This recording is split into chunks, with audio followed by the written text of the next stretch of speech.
나가야죠. 그래서 다음 주까지 이어서 역사를 치유하는 예배가 역사를 치유합니다. 거꾸로 말하면 역사를 치유하는 예배지만 예배가 역사를 치유합니다.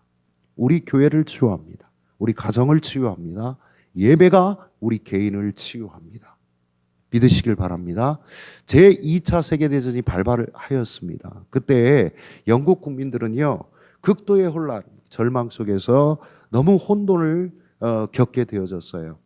독일이 프랑스까지 다 집어삼키는 그러한 일들이 벌어지다 보니까 영국도 위험한 지경에 처하게 되어졌고 연합군이 결성이 되어지긴 했지만 어찌 보면 독일이나 소련, 일본의 그런 침공, 침략 이러한 것들에 대항할 수 있는 그런 힘이 과연 연합군으로 될까 하는 염려도 굉장히 느끼게 되어진 그런 상황이었어요.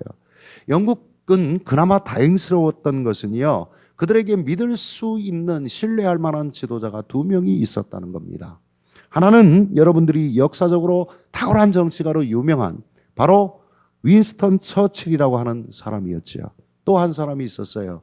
종교적으로도 또 사회적으로도 명망을 얻고 존경을 받았던 윌리엄 템플 주교이었습니다. 이 두 사람이 존경받는 지도자로서 그 영국 사회를 위해서 많은 헌신을 했는데 전쟁이 발발하게 되어지자 그때 당시에 영국 여왕은 영국 국민들이 가장 신뢰하는 이 두 지도자에게 동시다발적으로 라디오 방송국에 가서 연설을 좀 해줄 것을 기대했습니다. 이에 수용하게 되어진 이 두 지도자는 라디오 연설을 하게 되어졌습니다. 그런데 서로 짜고 한 것도 아니고 각자 논의한 것도 아니었는데 마지막 연설 부분이 동일했습니다. 비슷했어요. 처칠 경도 윌리엄 템플 주교도 마지막 부분에 똑같은 이야기를 한 거예요. 여러분, 국민 여러분, 지금이야말로 우리가 하나님을 바라볼 때입니다. 우리가 지금 무엇보다도 먼저 할 일이 있다면 그것은 전능하신 하나님 앞으로 나아가서 예배하는 일입니다. 우리 모두 경건히 무릎 꿇어 전능하신 하나님만 바라봅시다. 이렇게 연설을 했다는 거 아니에요. 전쟁이 발발하게 되어지면 비상사태가 벌어질 것이고 많은 젊은이들이 전장에서 죽어 나갈 것을 염려하는 그 국민들에게 이 두 사람의 얘기가 감동이 되어졌습니다. 믿지 않는 사람들에게 비춰지는 이 이야기는 너무나도 허구적이고 또 비현실적인 이야기로 들릴 수 있어요. 그런데 성령께서 그 연설이 끝난 직후 영국 백성들의 마음의 감동과 감화를 주셨습니다. 그들은 그 다음 날 같은 시각에 연설이 끝난 그 시각에 모든 교회당의 종을 울리기로 했고요. 그리고 나서 교회당 종소리가 울림과 동시에 전체 국민의 70%에 달하는 모든 국민들이 335짝을 지어서 교회에 그 인근 교회에 나가서 예배를 드렸다는 것 아닙니까? 국민들은 마음의 안정을 찾았습니다. 그리고 전쟁에 나가서 싸울 수 있는 용기가 용수섬쳤습니다. 그리고 이 내용이 영국 역사책의 한 페이지에 당당히 기록되어져 있다는 겁니다.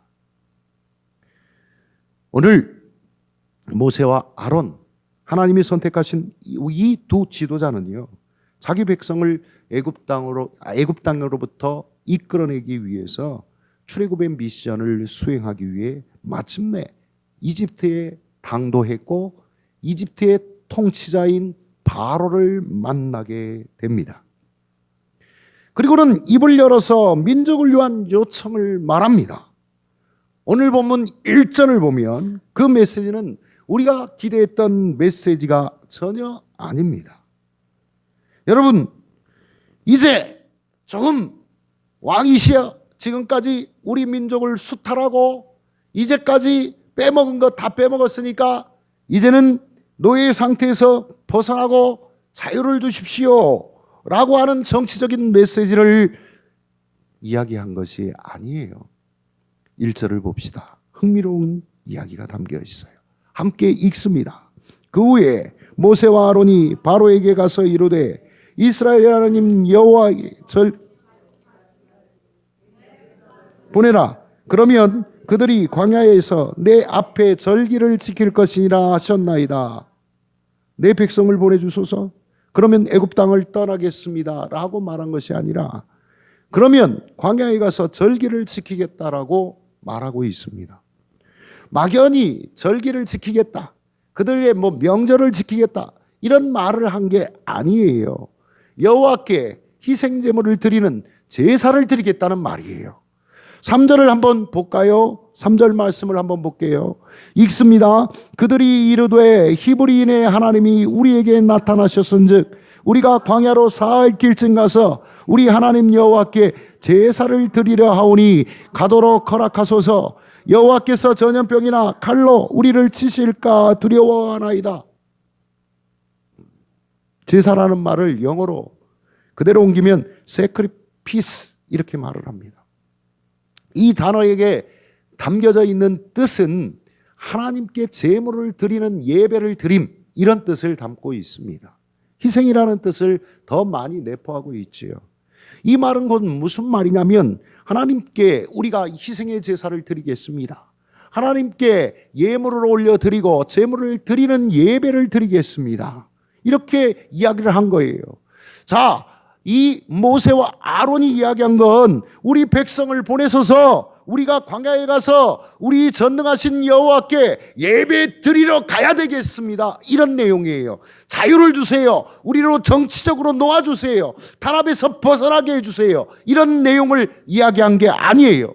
어떤 신학자들은요, 모세의 이 요청이 정직하지 못한 그런 내용이라고 이야기를 해요.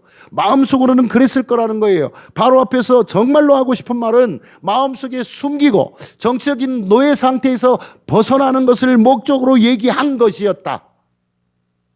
이렇게 이야기하고 주장하는 신학자들이 있습니다. 그러나 저는 그렇게 생각하지 않습니다. 모세와 아론은 하나님의 말씀 그대로를 전했을 것입니다. 왜냐하면 1절을 다시 한번 돌아가 봅시다. 오늘은 1절 3절만 보면 됩니다. 1절에 보면 그 후에 모세와 아론이 가서 바로에게 이르되 이스라엘의 하나님 여호와께서 이렇게 말씀하시기를. 됐지요? 여호와께서 저희에게 이렇게 말씀하셨어요. 그대로 전달합니다.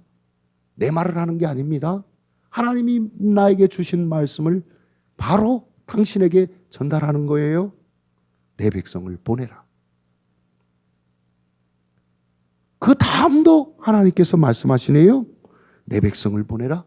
그들이 광야에서 내 앞에 절기를 지킬 것이니라. 이렇게 말씀하셨어요.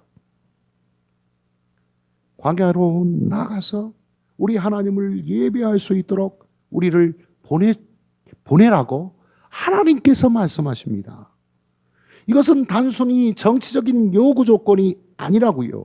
그 신학자들이 이야기한 것처럼 그 내면에 그 담겨져 있는 내용은 노예의 탄압 상태에서 이스라엘 민족 백성을 구해내려는 정치적인 의도가 숨겨져 있고 그럴싸하게 포장해서 이렇게 얘기했을 것이다. 아니에요. 성경이 분명히 여호와의 말씀을 전합니다. 이렇게 되어져 있다는 것입니다. 우리에게 있어서 중요한 것은 우리들도 역시 마찬가지예요. 특히나 목사들이 조심해야 될 것. 하나님의 말씀을 전달해야 됩니다. 그래서 저는 그냥 증언이라는 말도 좋지만 대언이라는 말씀 선포가 더 낫습니다. 하나님의 말씀을 대신 전하는 거예요. 거기에 살을 붙인 것뿐이에요. 그렇기 때문에 성경의 말씀이 근간이 되어져서 그 말씀 중심으로 어찌 보면 성경 말씀을 증거하는 중심이 된다면 설교할 때요, 예화도 하지 않는 게 좋답니다. 어찌됐건 오늘 말씀에 보면 광야에 나가 우리 하나님을 예배하겠으니 이것은 하나님의 명령이고 하나님께서 전하라 하신 말씀이니 내가 전달했소. 이제 당신이 결정할 거예요. 사실 이스라엘 백성들이 애굽 땅을 떠난다는 게 무슨 의미가 있을까요? 여러분들이 생각했을 때 모세는 민족의 지도자요. 지금도 이스라엘 백성들은 애굽 땅에서 해방시킨 해방자로서의 모세, 민족 지도자를 생각할지 모릅니다. 여러분, 거기에서 그치는 것 아니에요. 물론 노예 생활에서 자유로워지는 것도 그것이 굉장히 중요한 사건입니다. 중요한 내용입니다. 그러나 그들이 자유를 얻고 나서 무엇을 하겠다는 겁니까? 오늘 본문에서 지금 모세를 통하여 하나님께서 그들을 끌어내는 목적이 분명히 드러나 있잖아요. 그 자유를 주셔서 무엇을 하겠다고?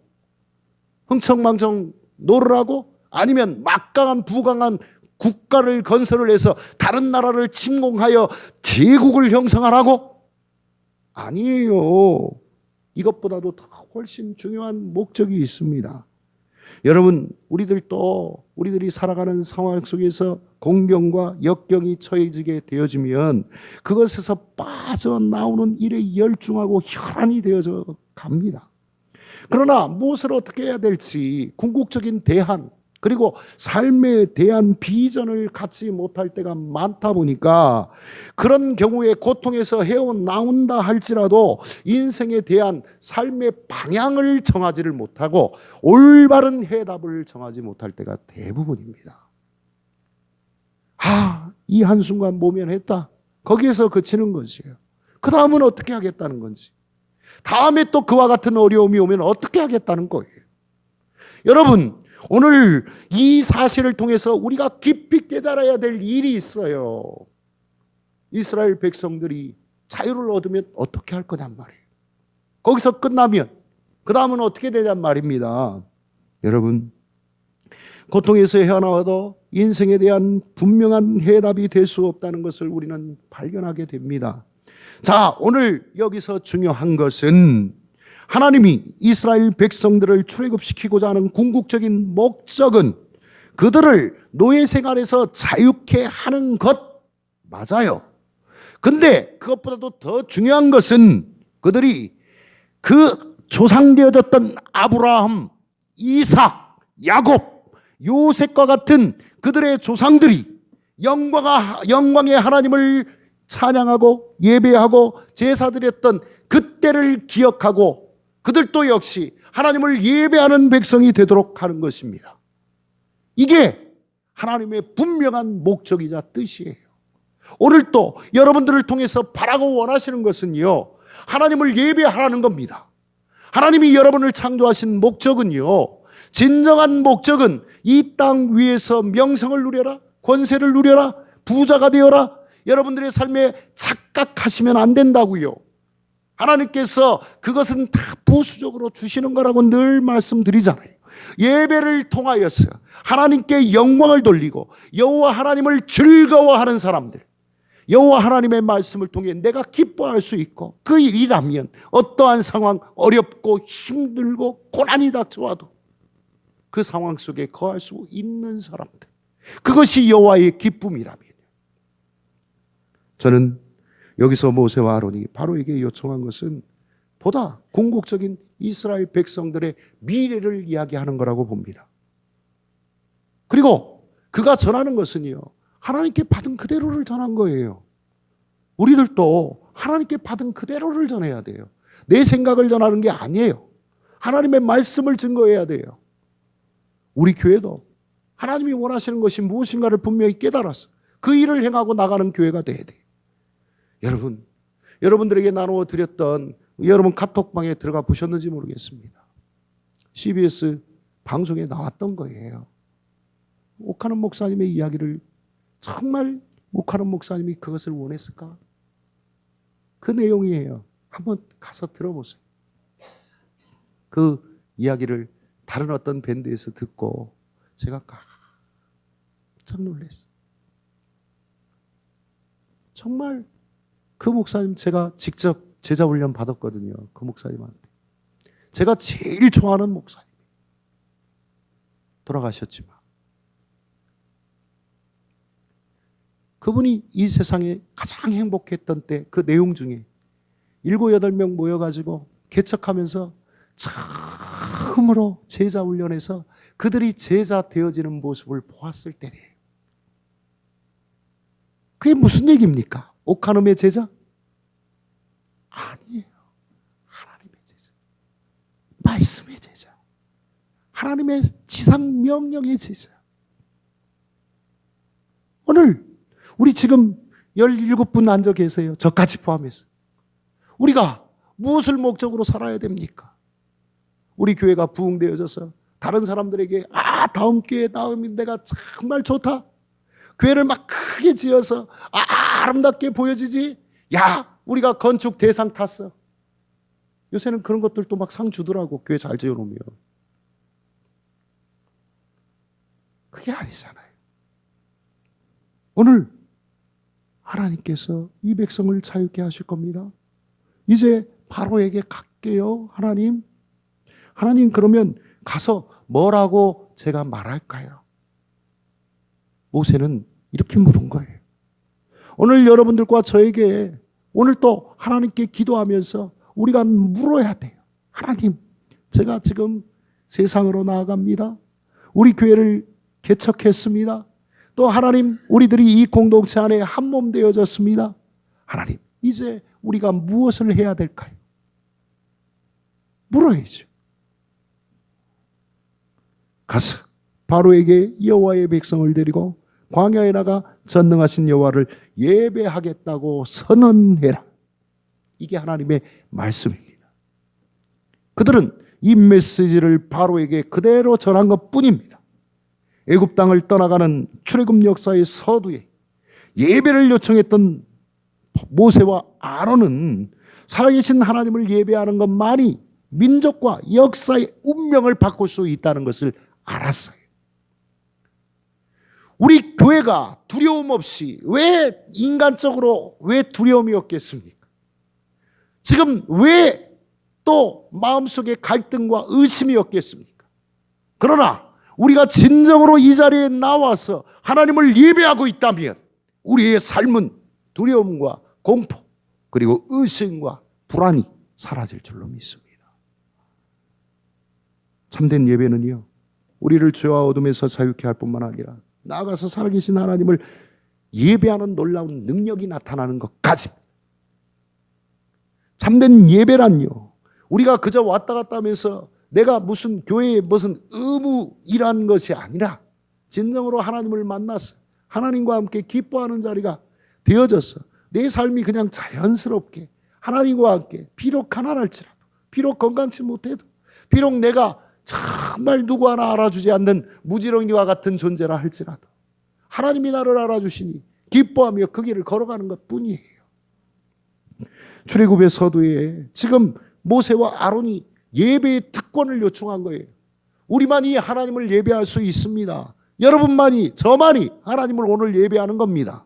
이게 얼마나 큰 은혜입니까?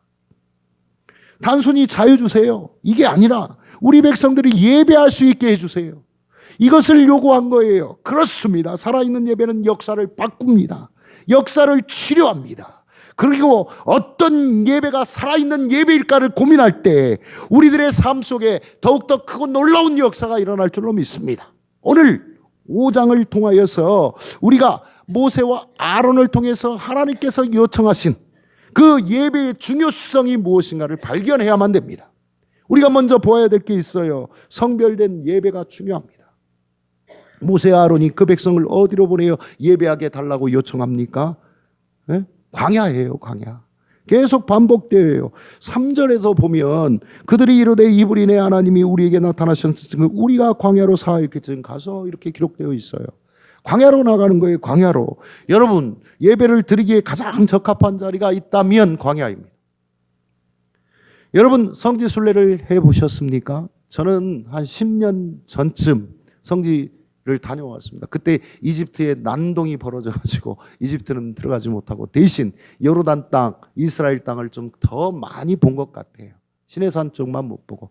그런데 쭉 광야길을 걸어가다 보면요, 저는 그때, 지금도 그렇지만 그때를 생각해 보면 이런 생각이, 모세는 지금 이 광야길을 걸으면서 무슨 생각을 했을까? 이스라엘 민족은 무슨 생각을 했을까? 성지순례 때 제가 좀 안타까운 것이 있었어요. 물론 그때는 우리 목사님 부부들이 이렇게 갖고 한 12가정이 갔어요. 그래서 대부분 젊은 사람들인데 성지순례를 오시는 분들이 좀 연세가 지긋하신 분들이 많이 오시더라고요. 물론 지긋하신 분들이 그 성지순례 보시는 것도 좋지요. 근데 제가 말씀을 드리려고 하는 건 좀 더 젊었을 때, 좀 더 어렸을 때 저는 성지순례를 좀 권하고 싶어요. 여러분, 설교가 달라집니다. 왜 그러냐면 가서 봤으니까. 그것을 봤으니까 달라져요. 또 성지순례를 갔다 오신 분들의 표정이 달라집니다. 생각이 달라집니다. 아, 그렇구나. 이곳이 바로 요단강이었구나. 요단강물 쫄쫄쫄쫄 흘러요. 야복강을 갔더니 정말 야복강이요. 개울이에요, 개울. 아, 야곱이 여기에서 이 나루터에서 사닥다리의 환상을 보았구나. 아, 이거 볼 수 있는 거예요. 그러니까 조금 더 젊어서 가게 되면 내 삶이 달라져요. 성경을 읽어도 달라져요. 아, 체험이 되어져요. 은혜가 되어져요. 삶이 달라져요. 그래서 조금 더 여러분, 우리 은정자매랑 광일 집사랑 다 지금부터 개를 묻든지 적금을 하든지 김정하 집사님도 안 갔다 오셨으면 다 묻으세요. 그래갖고 가십시오. 여러분, 그래서 비교 성지에 대한 비전, 그리고 또 감격, 지식을 갖고 신앙생활을 하면 여러분들의 삶에 더 큰 축복이 있을 줄로 믿습니다. 지금부터 여러분, 하나님 성지순례할 수 있는 꿈을 꾸게 해주세요 하고 기도하세요. 갔다 오세요. 보는 거하고 안 보는 거하고 틀려요. 제가 소아시아 지역을 놓고 지금 기도하고 있습니다. 터키, 그리스를 좀 한번 돌아보고 싶어요.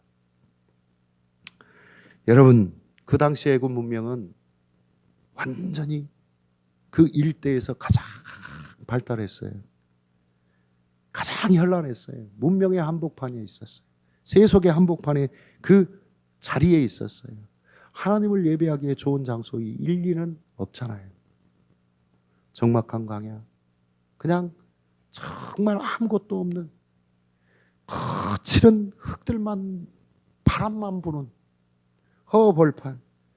저는 모세가 그 백성들을 광야로 인도하는 데 뜻이 있었다고 저는 생각합니다. 그것은 하나님을 만나기에 가장 적합한 곳이었어요.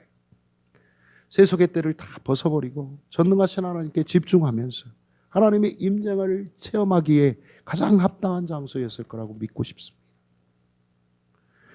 광야 그 자체가 물론 중요한 것은 아니에요. 하지만 하나님께서 그렇게 명령하셨어요. 구별된 곳으로 가라는 거예요. 여러분, 우리들이 좀 착각하시면 안 돼요. 인터넷이 발달하고 그러니까 어떤 사람들이 그냥 뭐 TV 놓고 주일날 집에서 누워갖고 맛있는 거 먹어가면서 예배 드리면 되지요. 이런 사람들이 있더라고. 저는 절대 반대입니다. 하나님께서 분명히 말씀을 하셨어요. 골방으로 가서 기도하라. 문을 꼭꼭 닫아 걸어라. 예수 그리스도께서도 기도하실 때 산으로 올라가셔요. 그것도 정기적으로, 습관적으로 매일 올라갔어요. 기도의 장소는 중요한 겁니다. 예배의 장소는 성별돼야 됩니다. 구별이 필요한 거예요. 여러분, 1절을 다시 한번 볼까요? 뭐라고 되어 있습니까? 그들이. 뭐라고요? 그들이. 그러면 그들이 광야에서 내 앞에.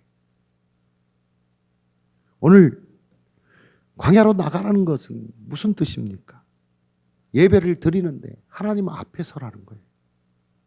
여러분, 오늘 이 자리에 계신 분들 모두가 접으러 온 거 아니잖아요. 하나님 만나러 오신 거잖아요. 하나님 앞에 서려고 온 거잖아요. 여러분, 기도할 때 너는 골방을 들어가서 문을 꽉 닫아라. 이 말씀이 골방이 하나님이 만나기에 적합하기 때문에 그 얘기를 예수께서 하신 거예요. 그러나 골방이나 광야나 그 장소 자체를 우리가 우상화시킬 필요는 없어요. 다만 여러분, 우리가 정말로 구별하여 드려야 할 예배의 장소, 기도의 장소가 있어야 돼요. 여러분, 골방을 딱 마련해 놓고 들어가서 내가 집에 놔뒀던 깜밥 생각한다. 우리 딸내미가 먹을 것 같아. 아니, 골방에 딱 들어가서 내가 주식 투자한 거 생각하고 있어요. 골방에 딱 들어가서 성경 딱 폈더니 한참 졸고 자빠졌네. 골방에 들어가서 이 왼수 같은 놈 아무개 생각하면서 그를 향하여서 욕하고 있다면 그게 골방입니까? 거리 한복판이요? 주식 투기장이요? 또 내가 그 사람과 원수 맺고 싸우는 싸움의 장밖에는 더 되냔 말이에요. 여러분, 제가 서울을 자주 가죠. 한 달이면 2번 갈 때도 있고 3번 갈 때도 있는데 회의가 있고 뭐 일이 있어서 자주 갑니다. 언젠가 한번 지난 여름에 제가 깜짝 정말 놀란 사건을 여러분들에게 말씀드릴게요. 전철을 타고 이렇게 가는데 고속터미널 딱 내리면 제가 가야 될 종로니까 종로를 가려면 이제 뭐 것이 그 뭐죠? 영화 충무로를 거치든지 이렇게 가야 돼요. 근데 이렇게 가게 되는데 아니 한복판에서 전철 한복판에서 성경을 딱 펼쳐놓고 큐티책을 딱 펼쳐 내가 보니까 매일 성경이야. 큐티 매일 성경이 있거든요. 딱 보고 거기에서 아무 개의치 않고 거기에서 열심히 큐티를 하고 있는 청년을 봤어요. 참 이쁘더라고. 그 청년에게는 전철이 골방인 거예요. 우리의 삶의 자리에서 우리 이명준 집사님이 현장에서 일하고 있는 그 장소가 하나님을 만날 수 있다면 그 장소가 나의 골방이 되는 거예요. 나의 광야가 되는 거예요. 정말로 중요한 것은 오늘 나의 삶의 자리에 하나님의 임재를 경험할 수 있느냐 없느냐. 오늘 여러분들이 이 자리에 와서 하나님의 임재를 경험하느냐. 이 말씀을 통해서 여러분들이 깨달아지고 삶의 변화가 있고 아까 기도한 대로 성숙과 내 몸의 성장, 내 건강의 회복이 이루어지느냐 하는 겁니다. 어느 교육학교 선생님이요. 아이들과 분반 공부를 하려고 시작하면서 이렇게 물었답니다. 너희들 오늘 교회에 들어오면서 무엇을 느꼈어? 하고 물었대요. 그때 한 아이가 손을 번쩍 들더니 선생님 교회에 들어올 때요. 하나님의 가슴 품에 푹 하고 안기는 느낌 가졌어요. 웬만한 어른들보다 낫습니다. 얼마나 아름답습니까? 오늘 여러분들에게 물을게요. 오늘 교회에 오실 때 무슨 마음을 가지셨습니까? 무엇을 느끼셨습니까? 교회 많아요. 근데 다음 교회 교인들은 오실 때 이런 마음 가졌으면 좋겠어요. 제가 설교를 준비할 때 이 말씀이야말로 하나님의 말씀이기를 기도합니다. 내 말이 되지 않기를 간절히 바랍니다. 하나님의 지성소, 하나님의 영광이 있는 그곳으로 들어가십시오. 그리고 전적으로 하나님을 만나십시오. 잠시 주 앞에 서십시오. 그분 앞에 홀로 1대1로 만나십시오. 나와 세상은 간 곳이었고 정말 주님이 계시신 그곳에 서 보십시오. 그리고 살아계신 하나님의 음성을 좀 들으십시오. 그분의 빛나는 영광 속에 푹 잠겨 보십시오. 어린아이의 표현대로 그 품 안에 좀 안겨보세요. 그분의 손길을 느껴보시고 그분의 사랑을 맛보아 주시기를 바랍니다. 거기서 나가 바뀝니다. 거기서 내 가정이 바뀝니다. 또 나를 통해서 이 세상의 역사가 바뀔 줄로 믿습니다. 예배는 세상을 바꿉니다. 그러므로 참되고 살아있는 예배, 그것은 언제나 구별된 예배부터 시작됩니다. 성별된 예배, 정말 하나님께 집중할 수 있는 예배여야만 세상이 바뀌는 겁니다. 여러분, 매 주일마다 지금 구별하여서 전주 전라북도 지역에 통일을 위해서 이제 점점점 추워지는데 기도하는 이들이 있습니다. 어떨 때는 8명, 어떨 때는 20명, 어떨 때는 12명. 9월부터 시작이 되어졌는데 계속되고 있습니다. 저는 종교인 평화합창제 준비 때문에 그 일에 참여하지 못하지만 그들에게 그곳이 하나님의 임재가 체험되는 곳입니다. 주제가 정해져 있고 이 땅의 진정한 평화와 통일을 위해서 기도하는 그들이 동서독이 통일되어지는데 성 니콜라이 교회에서 예배하는 사람이 처음에는 10명, 그 다음에 100명, 나중에 통일이 되어지는 때에 수만 명의 사람들이 그 베를린 장벽 앞에서 그들이 함께 예배하고 기도했다는 것 아니겠습니까? 언제가 될지 모르지요. 그들의 기도가, 우리의 기도가 틀림없이 통일이 이루어지는 그날을 저는 기대합니다. 될 줄로 믿습니다. 예배의 자리에 설 때마다 여러분의 예배 자리가 거룩한 예배, 구별되고 성별된 예배의 자리가 될 수 있기를 주의 이름으로 축원드립니다. 우리 함께 기도합니다. 하나님 감사합니다.